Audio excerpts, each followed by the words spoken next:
responsabilité que Ben Benjo, Benjamin de Benji de Benjax va recevoir. Ben. Oui, j'ai tout autant l'honneur que toi de recevoir une fois de plus Madame Nelly Nana.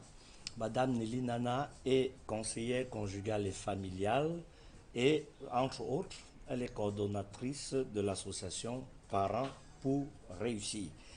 Et coordonnatrice pas seulement, elle est aussi même fondatrice de cette association qu'elle a bien voulu mettre sur pied pour apporter à son niveau de réconfort et l'aide à toutes ces familles, à tous ces enfants qui ont besoin d'un conseil parce qu'elle est justement conseillère conjugale et familiale. Bonjour Nelly Nana.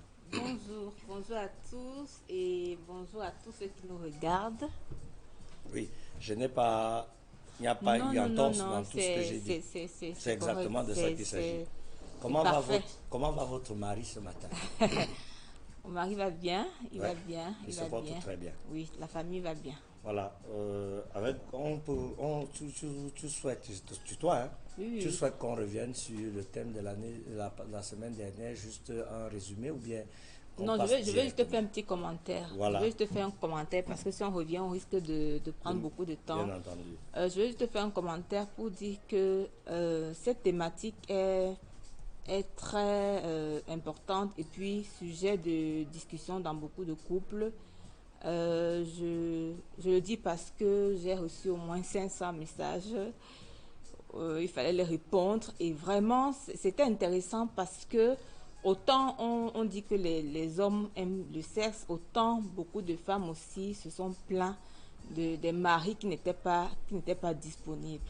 Donc pour dire que je continue d'encourager les couples à trouver vraiment leur équilibre dans le domaine de l'intimité sexuelle pour le bien et l'épanouissement de leur foyer. Nous avons un nouveau thème sur la table, en prélude à la journée internationale du travail. Internationale du travail. Une famille épanouie, catalyseur de la vie professionnelle. C'est ça. Quand je l'ai lu, comme ça l'a ramassé, il était très intellectuel, il était très fermé. Mais plus tard, j'ai compris que c'est seulement les grands mots au début, mais au fond, tout simple, le monde va se retrouver. Oui, les gens vont se retrouver. Oui, parce que ma première question que m'inspire ce thème, c'est comment comprendre le rapport qui existe entre la vie familiale et la vie professionnelle d'un couple. Alors merci. Ce que je peux dire, c'est qu'il y a vraiment une relation d'influence entre les deux. C'est-à-dire que la vie familiale influence la vie professionnelle. Donc la qualité de la vie de couple va avoir un impact positif ou négatif sur les résultats professionnels que les conjoints vont avoir. Pourquoi? Parce que l'homme dans le couple qui est le mari est la même personne qui au boulot est le travailleur. La femme qui est dans le couple est l'épouse, est la même personne qui au boulot est la travailleuse. Donc ça veut dire donc que si l'homme en tant que mari a des difficultés en famille, l'homme en tant que professionnel va être affecté au niveau de son rendement. Si la femme en tant qu'épouse a des difficultés au niveau de son couple, la même femme qui est professionnelle va avoir des difficultés au niveau de son rendement parce que c'est la même personne. C'est pas comme si quand vous arrivez au boulot, vous dites bon maintenant j'enlève ma casquette de mari et ma casquette d'épouse et je deviens professionnelle. Vous ne pouvez pas faire ça parce que c'est la même personne. Ce n'est pas divisible. Ce n'est pas divisible. Donc ce qui se passe à la maison a un effet. Ça va être positif ou négatif dans votre rendement professionnel. D'où le thème famille épanouie pour propulser les résultats professionnels. Voilà, parce que j'avais une deuxième question qui vous avez partiellement déjà donné la réponse. Ma deuxième question, c'était en quoi l'harmonie du couple propulse-t-elle une harmonie, bien sûr, la vie professionnelle d'un mari ou d'une épouse qui travaille. Vous avez commencé à apporter un élément de réponse. Je vais expliquer ça en prenant une illustration. Oui. Ceux qui connaissent un peu le système des airbags dans les voitures, donc quand vous avez une voiture qui a un airbag et que vous arrivez à avoir un grand choc, ce qui va se passer, c'est que votre airbag va s'ouvrir, alors vous allez être emballé et protégé, et donc à cause de votre airbag, l'impact du choc va être limité ou mitigé sur vous. Donc, en fait, ce airbag-là, protecteur, qui freine le choc, l'impact du choc chez vous, c'est l'unité de votre famille. Alors, quand votre famille est épanouie, quand votre famille est paisible, ce qui va se passer, c'est que lorsqu'il y aura de la pression au boulot, lorsqu'il y aura des chocs au boulot, lorsqu'il y aura de l'adversité au boulot, cet épanouissement familial va s'ouvrir et vous protéger contre la pression extérieure, contre les attaques extérieures, et ça va réduire l'impact de la pression du boulot sur vous. Ouais. Ça va réduire et freiner l'animosité du boulot et vous permettre d'être en paix. Parce qu'en fait, si vous êtes un travailleur, un conjoint travailleur, quand vous êtes en paix, ce qui se passe, c'est que vous êtes concentré pour traiter les dossiers. Parce qu'en fait, dans cette paix, vous n'allez pas être perturbé dans le traitement de vos dossiers par un problème de vraiment ma femme m'a cassé la tête ce matin ou mon mari m'a énervé ce matin. Mais quand vous êtes en paix, vous pouvez traiter vos dossiers de manière paisible. Vous pouvez évoluer dans vos tâches professionnelles et ça va vous procurer effectivement l'évolution, la progression et l'ascension. On se comprend. Et ça fait donc, imaginez un mari qui, en sortant chez lui le matin, est tout joyeux parce que sa femme et lui se portent bien, il y a la paix. Alors, quand il arrive au boulot et que vraiment vous le frustrez, ou une épouse qui est frustrée, ce qui va se passer, c'est que ce mari peut seulement prendre son téléphone et passer un petit coup de fil à sa femme pour dire « Chérie, comment tu vas ?» Le simple fait d'écouter la voix de sa femme et de savoir que sa femme et lui sont en bon terme, même si au travail vous ne l'aimez pas, c'est bon pour lui. C'est bon pour son équilibre et c'est pareil pour l'épouse. C'est-à-dire que les chocs qu'elle va avoir au boulot, le simple fait de savoir qu'elle peut penser à son mari, passer un petit coup de fil à son mari va la réconforter, lui dire chérie, je te soutiens, je suis avec toi. Et vraiment, c'est important pour la protéger contre l'impact de la pression du boulot, pour la protéger contre l'animosité. Chacun de nous, on sait très bien que le monde professionnel, c'est un monde agressif. Les gens n'aiment pas les gens là-bas. Donc, les coups bas, ça existe. Les pots de banane, ça existe. Et parfois, ça vous déséquilibre. Et la seule chose qui vous permet de rester équilibré, c'est que vous savez que votre mari, avec qui vous êtes en paix, vous soutient. Vous savez que votre épouse, avec qui vous êtes en paix, vous soutient. Et ça vous donne la motivation de persévérer. Ça vous donne l'énergie de traiter vos dossiers. Et quand vous faites donc bien votre travail, parce que votre vie de famille vous accompagne, parce que l'amour du couple vous accompagne, naturellement, les résultats vont suivre. Et le contraire est vrai. C'est-à-dire qu'un mari qui sort énervé chez lui, une femme qui sort énervée chez elle, c'est compliqué de se concentrer sur un dossier. On avait un patron comme ça, quand il était maltraité chez lui, quand il arrivait au boulot, nous on le savait. Ah oui. Parce qu'il grondait tout le monde. L'humeur. Il trouvait qu'on n'était pas travailleur suffisamment et tout. Mais il y avait des matins où c'était le sourire, comment tu as dormi, comment tu vas, tout le monde était content. C'est-à-dire que cette personne a vraiment du mal à se concentrer parce que quand vous prenez un dossier, vous voulez le lire, mais vous ne pouvez pas le lire parce qu'il y a l'image de ce que votre mari vous a fait qui revient, il y a l'image de ce que votre époux vous a fait et vous êtes découragé, vous voulez déposer et vous allez produire quoi comme résultat? Rien. Pas grand-chose en tout cas. Bon, est-ce que vous voulez me dire que quand je rencontre un couple dont le mari ou bien la femme prospère professionnellement, c'est un couple où il y a amour, où il y a harmonie? C'est ce que ça veut dire si je vous résume. Vraiment, c'est une très bonne question. Je vais répondre ça, je vais nuancer ma réponse. Ouais. Alors, le premier volet, c'est qu'il y a vraiment des couples où l'ascension professionnelle de la femme ou l'ascension professionnelle du mari est portée par l'harmonie familiale. Et c'est ça que nous voulons. Et nous pensons que c'est ce qui doit être. Maintenant, de l'autre côté, il y a beaucoup de couples, nous le regrettons, mais c'est la vérité. Il y a beaucoup de couples dans lesquels l'ascension professionnelle n'est que le camouflage d'une vie de couple déséquilibrée, d'une vie de couple frustrante et d'un désespoir de la vie de couple. Parce que j'explique ça. Oui. J'explique ça.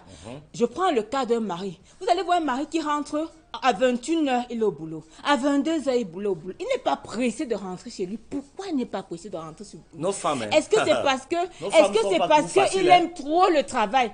Non, parfois, et le plus souvent, c'est parce que il se dit, mais je vais rentrer faire quoi? Voilà. J'ai laissé les problèmes, Va donc comme ça m'attend à la bavarder, porte. va Non, me je suis pas en bavarder train de aux dire que, je suis pas en train de dire que c'est la femme qui a fait les problèmes. Mais je veux dire, il a laissé un cadre familial qui n'était pas paisible et il n'est pas motivé à rentrer. Et ce qui va se passer, c'est que, au lieu de et c'est ça qui est regrettable, parce qu'au lieu de réfléchir sur comment travailler pour résoudre les conflits, le mari va préférer se camoufler au bureau, travailler pour rentrer seulement tard quand la maison est endormie et se coucher pour sortir le matin. Et cet homme, effectivement, ce qui va se passer, c'est que comme il est au boulot, il va beaucoup travailler, il va évoluer dans ses dossiers, il va progresser. Mais ce qu'il faut dire, c'est que cette progression professionnelle, cette ascension professionnelle d'un mari qui se camoufle au bureau est tout simplement suicidaire parce qu'il sacrifie le bien de la famille. C'est une fuite en avant. C'est une ascension professionnelle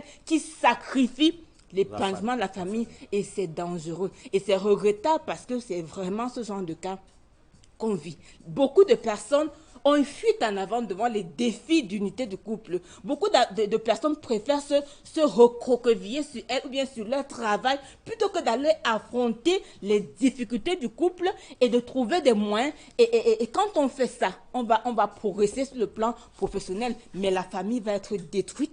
Le conjoint va être détruit, les enfants vont être détruits. On remarque ça dans les familles, dans les couples polygames davantage. Les maris polygames restent longtemps au travail. Il va rentrer pour quelle femme? Puisqu'il a 4-5 femmes. Oui, c'est vraiment... Parfois, on remarque ça davantage dans les couples polygames. Mais les couples monogames, généralement, on voit ça de moins en moins. Non, Ben, on ne voit pas ça de moins en moins. Je dis que peut-être que chez les polygames, ça peut être criade, mais même chez les monogames, ça existe. Donc, en fait, c'est pour dire que il ne faut pas se fier au fait que quelqu'un ait une ascension professionnelle pour dire que c'est sûr que sa vie de famille, ça se passe bien. Ça peut être le cas, comme je l'ai dit. Pour certains, c'est le cas, mais pour d'autres, c'est simplement parce qu'ils fuient les difficultés de la famille, ils fuient l'investissement qu'il faut faire pour bâtir une famille épanouie. Et donc, cette personne, ou bien ce conjoint, va se concentrer au boulot, va réussir professionnellement. Mais vous allez voir, au fond, il y a toujours un goût d'insatisfaction. Parce que même si les autres vous louent, même si les autres vous acclament, au fond de vous, il y a même ma femme et vous. Mon mari est où? Parce qu'en fait, une fois que nous sommes mariés, on ne peut pas être heureux quand notre conjoint n'est pas à côté de nous pour partager ce bonheur. Donc cette ascension professionnelle-là laisse toujours un goût d'amertume parce qu'en fait, c'est une ascension professionnelle individuelle. Alors que quand nous nous marions, on a décidé de sortir de l'individualité pour entrer dans l'unité. Et c'est pour ça que ma réussite professionnelle, qui est le résultat de mon investissement personnel, n'est pas sucrée. Parce que je l'ai seule. La mère. Oui, le père. Tu vois que tu viens de me casser complètement. Non, relève-toi. En expliquant comme ça, là, je fais des projections et je vois que beaucoup de gens sont passés à côté de beaucoup de choses parce qu'ils ont négligé cet aspect. Ils ont négligé ça. C'est pour ça que tu existes. Maintenant, je veux comprendre, hein, comment on peut faire donc pour garder l'harmonie dans un couple qui va, n'est-ce pas, susciter cette motivation c'est-à-dire que du rendement dans les affaires. Voilà, c'est-à-dire comment garder donc cette harmonie, oui, qui va propulser le rendement de monsieur ou de madame dans le monde des affaires. Comment cette harmonie-là peut être capitalisée? Très bien, ce que je veux dire, c'est que ça ne va pas de soi. Oui. Ça ne va pas de soi. Pour avoir l'harmonie, il faut travailler pour avoir l'harmonie. L'harmonie ne vient pas, pam, d'un matin, on a l'harmonie. Il faut s'investir dans son couple. Regardez ce qui se passe. Les gens s'investissent dans leur vie de travail. Les gens se lèvent tôt le matin pour aller travailler. Les gens rentrent tard pour aller au travail. Mais le même investissement, les gens ne font pas pour passer du temps avec leur conjoint, pour communiquer dans les conflits, pour résoudre les conflits. C'est une seule même personne qui travaille le travail là, non? Oui, mais tu veux qu'elle prenne encore le même temps qu'elle met au travail? Non, je ne parle pas du même temps. Moi, je parle de l'énergie qu'on investit. Oui. On a une vie de couple et on a une vie professionnelle. Donc, si autant on s'investit... Et si le professionnel a des exigences qui grappillent sur la vie de couple? Merci. Je fais une parenthèse pour dire que quand vous choisissez de vous marier, vous décidez en fait de faire de votre conjoint votre priorité. Et je voudrais préciser que quand nous parlons de propulser, c'est parce que nous pensons qu'il n'y a pas de conflit réel entre la vie de couple et la vie familiale. C'est parce que les gens ne donnent pas à la vie de famille sa place. La vie de famille est la priorité et c'est sur elle que les gens doivent se fonder pour être propulsés. Ce n'est pas comme si ma vie professionnelle doit être en concurrence. Je dois donner à ma femme la bonne place. Et quand je donne à ma femme ou à mon mari la bonne place dans ma vie, cette personne va me soutenir pour qu'au niveau de mes réalisations professionnelles, je puisse prospérer. Donc, pour dire que on ne peut pas avoir de l'harmonie si on ne s'investit pas dans son couple. On ne peut pas avoir de l'harmonie si on ne travaille pas pour ça. Et je voudrais dire qu'il y a un principe qui dit que ce qu'on sème, on le récolte. Donc, si les gens sèment dans le couple la négligence de leur conjoint, les gens vont récolter l'instabilité au niveau du couple. Et je précise, Ben, pour terminer mon idée et revenir à toi, pour dire que quand on parle donc de ce secret de l'harmonie, là, je vais m'adresser aux hommes d'abord. Vous voulez réussir sur le plan professionnel, je vous le conseille et c'est très bien, c'est louable. Mais vous ne pouvez pas réussir dans votre vie professionnelle, même si vous empruntez beaucoup de dizaines, si vous n'investissez pas d'abord sur votre femme. Aimez votre femme, faites des cadeaux à votre femme. Donnez la place à votre femme. Écoutez votre femme et prenez soin de votre femme. Et votre femme, ce qui va se passer, c'est que votre femme va être comblée et le réservoir émotionnel de votre femme étant comblé, elle va être motivée et elle aura comment on dit ça, du zèle pour travailler au boulot et produire des rendements qu'on attend d'elle au niveau du boulot. Donc quand le mari fait ça à sa femme, il protège sa femme de l'influence du monde extérieur. Il protège sa femme de la pression qui peut déséquilibrer sa femme au boulot et encore venir la déséquilibrer ou à la maison. Et donc, femmes, vous aussi, aimez vos maris. Et je vous ai ajouté pour dire, soyez surtout respectueuses de l'autorité de vos maris qui sont vos chefs. Un mari est un chef et ça ne se négocie pas. Donc, donnez à votre mari sa dignité et sa place de chef. Respectez votre mari en tant que chef. Écoutez votre mari qui est chef. Prenez du temps comment dire ça? Prenez du temps avec votre mari. Donc, je dis, choyez votre mari pour que le réservoir émotionnel de votre mari soit également rempli. Et qu'une fois au boulot, ce mari qui se sent comblé par son épouse, qui prend soin de lui, qui lui fait des bons plats, et vraiment, quand il arrive au boulot, il peut se donner à fond, il peut être souriant même quand les gens ne comprennent pas, parce que vraiment, quand il pense à ce qui se passe chez lui, vraiment, il a la motivation de se traiter pour traiter les dossiers. Comment on peut réussir au boulot si on ne s'investit pas pour son conjoint? Comment on peut être content d'avoir des grades, des échelons et j'en passe si mon conjoint n'est pas à côté de moi pour me dire, chérie, ça c'est notre succès. Et c'est pour ça que l'épanouissement de la famille est au cœur de l'ascension ou de la progression professionnelle. Une bonne progression professionnelle ne peut pas se faire quand on a bafoué sa famille, quand on a négligé sa famille ou quand on a relégué sa famille au second plan. Il n'y a pas de comme mon travail. Si votre travail passe avant votre famille, décidez donc de ne pas vous marier. Si vous pensez que votre travail va passer avant votre famille, choisissez d'être quelqu'un de célibataire. Parce que moi, vous décidez de vous marier, vous décidez de faire de votre conjoint, de votre famille, la priorité dans votre vie et votre travail passe après. Et c'est cette famille donc qui va vous encadrer pour qu'au niveau du travail, vos résultats reflètent la paix, l'harmonie et toute la progression que vous voulez. Madame Nelly Nana. Oui, Benjo de Benjamin. C'est dans le meilleur des mondes et on souhaite que ce soit exactement fait ainsi. Parce que la conjoncture ne nous aide pas souvent aussi. Petit exemple.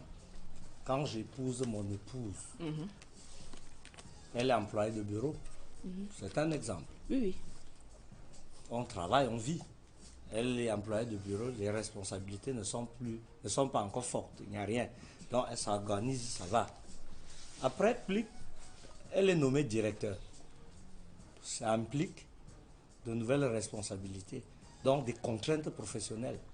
Alors, c'est un très bel exemple. Est-ce que tu as compris J'ai très bien compris. Que la femme au foyer qui s'en sortait entre le travail et son devoir conjugal et la maisonnée devient très importante professionnellement, que même ses horaires de boulot changent parce qu'elle a des implications, Alors, elle a des contraintes professionnelles. Je suis d'accord, je comprends Comment ça. cette femme-là fait pour rester, qui est un être humain, parce qu'elle est d'abord un être humain, avant d'être tout.